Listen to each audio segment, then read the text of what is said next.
Move on tayo sa ating third segment. Ito, pumunta tayo dyan sa Cagayan.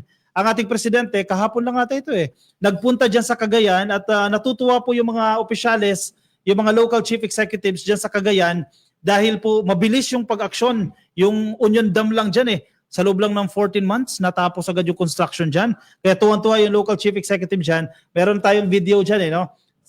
Sige, i-play natin yung video. Ito yung sa Camalonyugan, yung bridge. Ayan akala mo nasa ibang bansa kayong bridge no? Ganda. At pinagmamalaki ng ating Pangulo yung bridge na yan kasi quality daw ang pagkakagawa. Ito 2.16 kilometers, napakahaba nito 2-lane ito, Camalonyugan Bridge. At inaasahan po na mabubuksan na ngayong December. Magandang pamasko yan para sa mga kababayan natin dyan. No? Sinimulan yung construction noong 2020. Ito ang good news. Kapag nabuksan na po yan, yung pinakamahabang cable-stayed bridge dyan po sa Cagayan Valley o sa Region 2, ay mapapababa po yung biyahe mula Apari hanggang Ballesteros. Dati kasi 1 oras po yan, magiging 20 minutes na lang.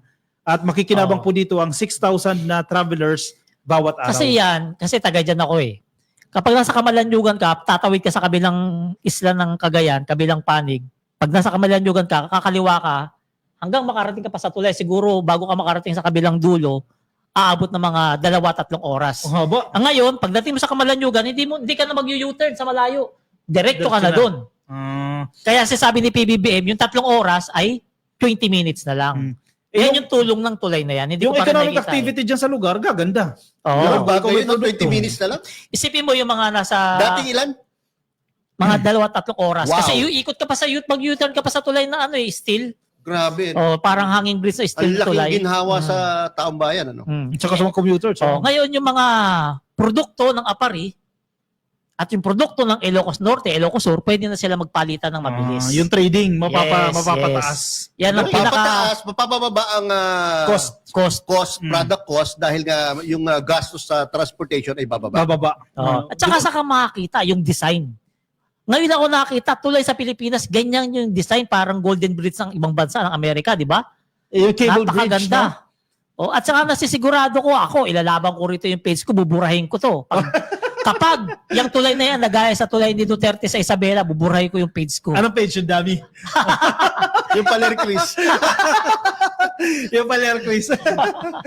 Di ba? Kasi isa ka naman makita ng ganyang tulay.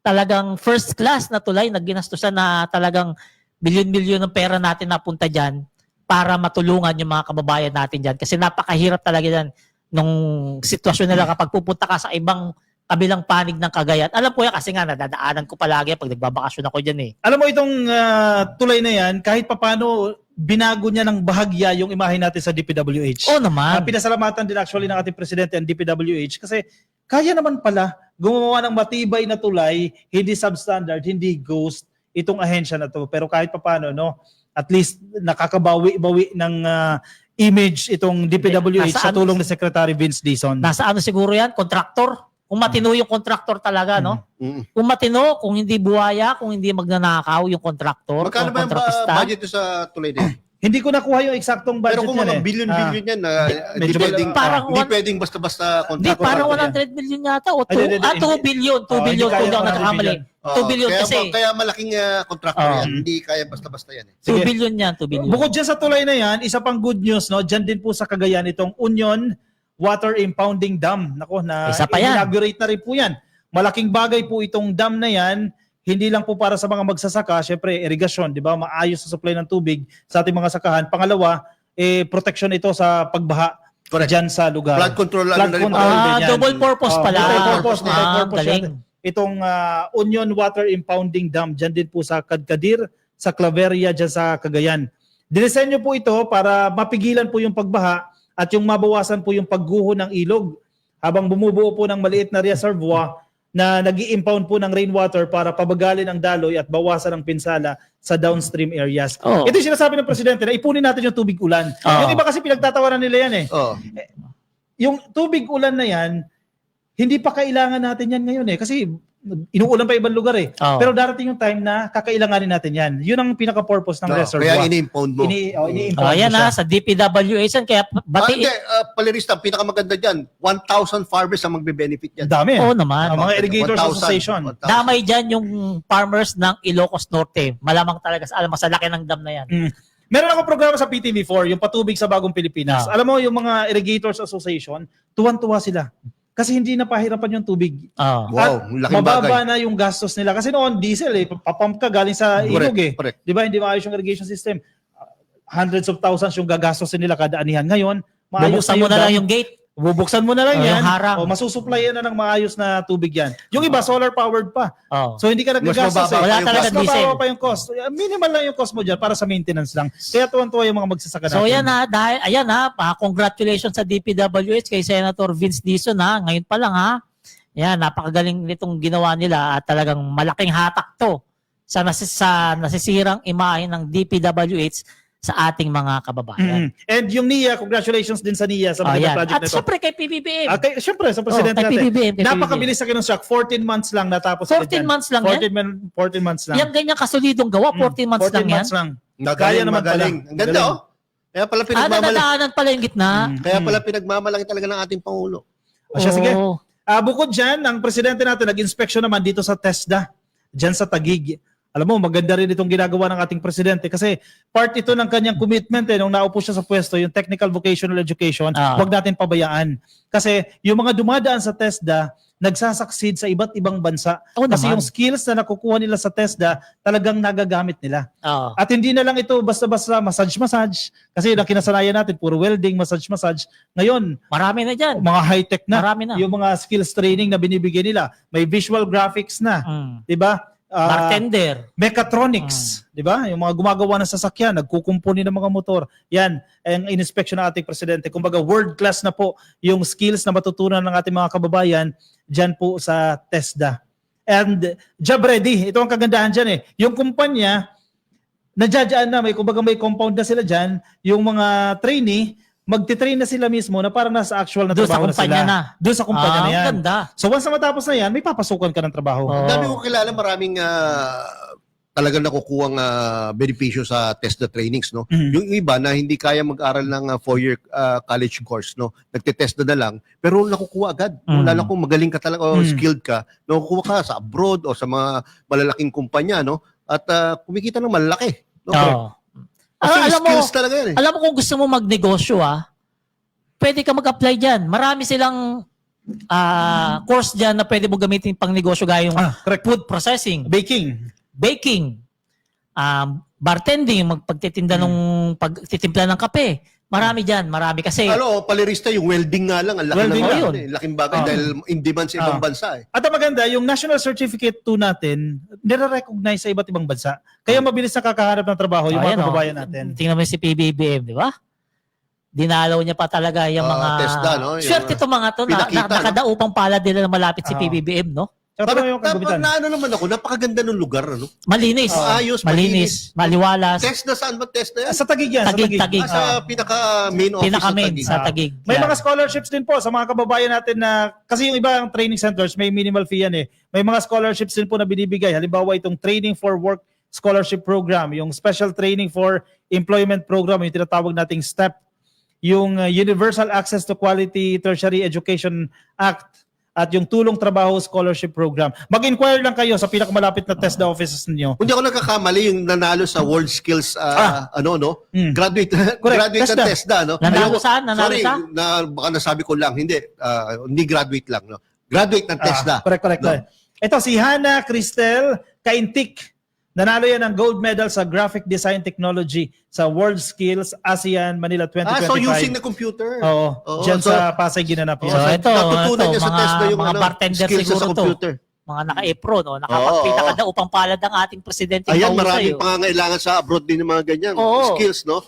Bartending or caregiver, pag-waiter, Oh, no? diba? Ang daming ano yan. pagbibig. Totoo yan, totoo yan. Ilan na po yung nagtapos sa TESDA? Simula po nang naupo si PBBM noong 2022, mahigit 5 million na po ang enrollees sa TESDA. 4.5 million po dyan ang nagtapos na mga graduates na po yan at may maganda na silang trabaho ngayon. Oh. Maraming TESDA trainees ang hinahanap sa iba't ibang bansa dahil po sa national certificates na hawak nila. Alam mo yung tita ko, yung kapatid ng mami ko, 3 beses na dyan nag-training bartender, food processing, at saka baking Ngayon nagagamit niya. Sipin mo, kung gusto mo talaga magnegosyo, diyan ka talaga mag-aral. Punta na kayo sa website nila. May mga din sila, may mga tawag yan, online training din sila ginagawa. Lalo ng pandemic, di ba? Gamit na gamit yan. Website. So ito, mula sa 255 billion flood control budget, ba't napunta tayo Ayun dyan? na, kasi yung pondo dyan sa flood control projects, inilipat yung portion dyan. I see. Inilipat sa TESDA. Mula sa 255 billion na Flood control budget na binawasan sa DPWH, na ibinawas sa DPWH para sa 2026, 56 billion doon. 56.6 billion ang inilipat sa education sector dahil dito umabot na sa 1.28 trillion ang total budget para sa edukasyon kasama ang TESDA sa pinakamataas sa kasaysayan ng bansa. Napakaganda yan.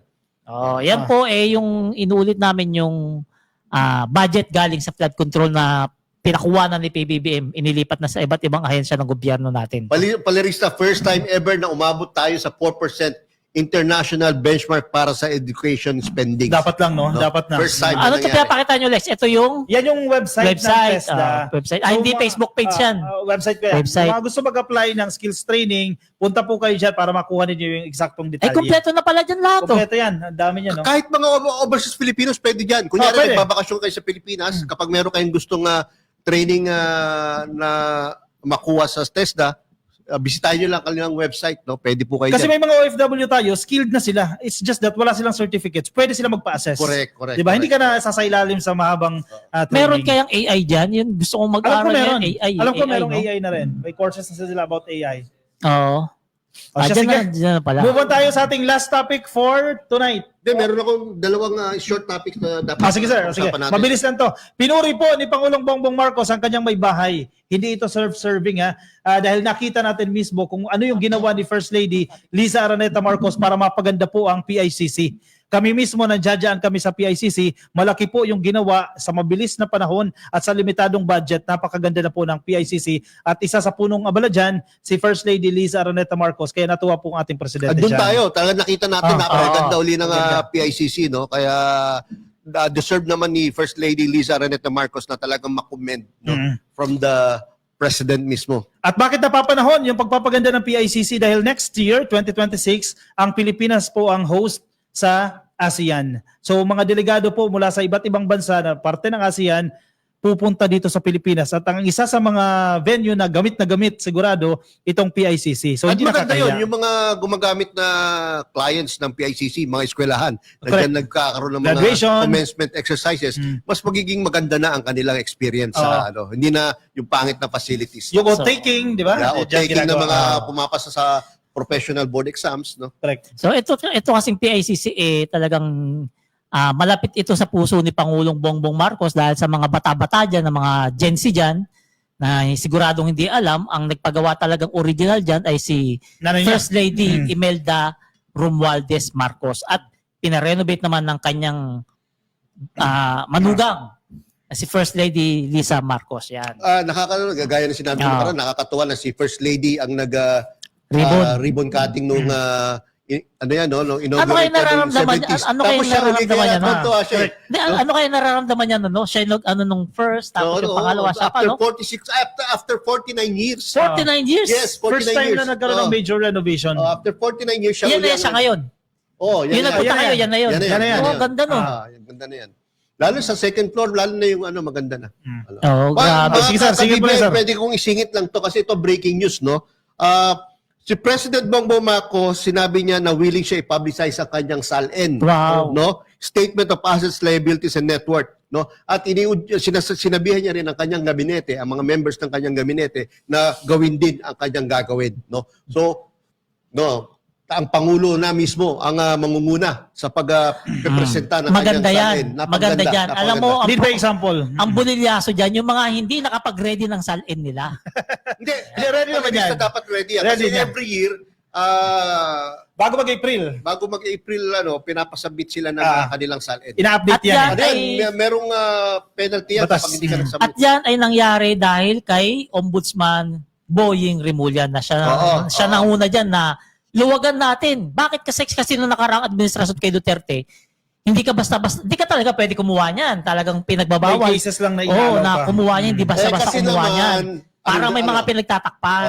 ayaw mabuking Oo, yung ayaw mabuking. ill-gotten wealth. eh, Ngayon po, gustong malaman ng taong bayan yung SALN na yan. Kaya bibigay ng... malamang si PBBM din nagutos dito kay Ombudsman Rimulyan, no? Posible. Si PBB kasi hindi naman gagalaw si Ombudsman ng ganyan katindi. And noon pa naman, Ano kung walang ano. noon pa naman BBM, no? sinasabi ng presidente at yung mga observers din, isa sa may Transparent. pinakamalinis, kumpleto, detalyado na SALN, si PBBM. At dapat natin comment si Ombudsman Boying Rimulya, ha? Ilang araw pa lang, meron na agad ganyan siyang correct. Reform. polisiya. May isang linggo na ba siya? Major Wala reform. pa.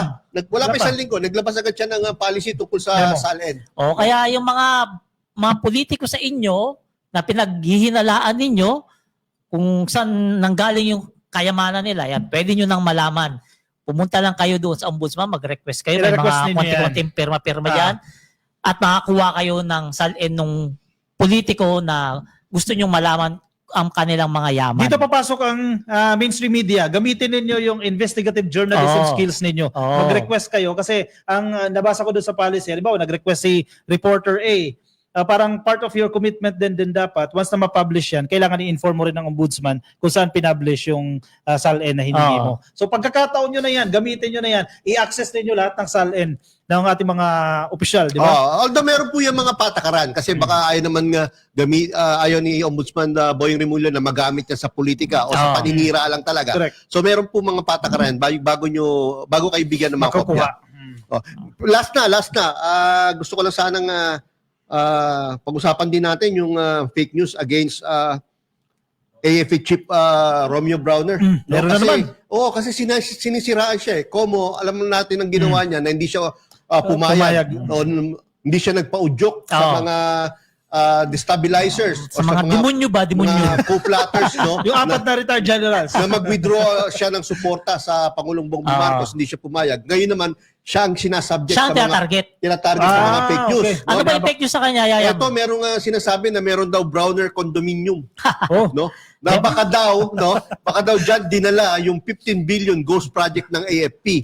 Unang-una, wala pang 15 billion na ghost project ang AFP. Oo. Ultimong si DND Secretary Gibo Chodoro na nagsabi na hindi totoo yan at fake news. No? Pangalawa, meron nga po talaga Browner condominium. Pero kanino? Matagal na po to. Pag-aari po to ni General Felix Browner. No?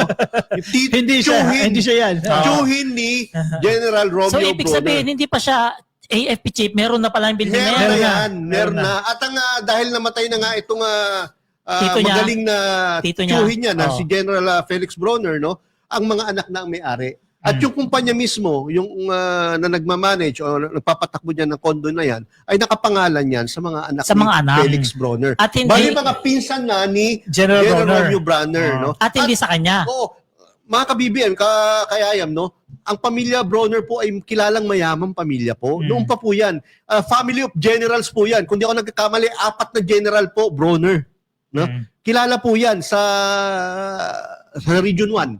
Kilala po sila, no, na merong kayang pamilya. At may mga negosyo po sila. No? Na noon pa namamayagpag. No? Hindi po yan yumaman ng dahil sa pangungurakot. No? Dahil matitinong pamilya po yan. Well-respected po yan. No?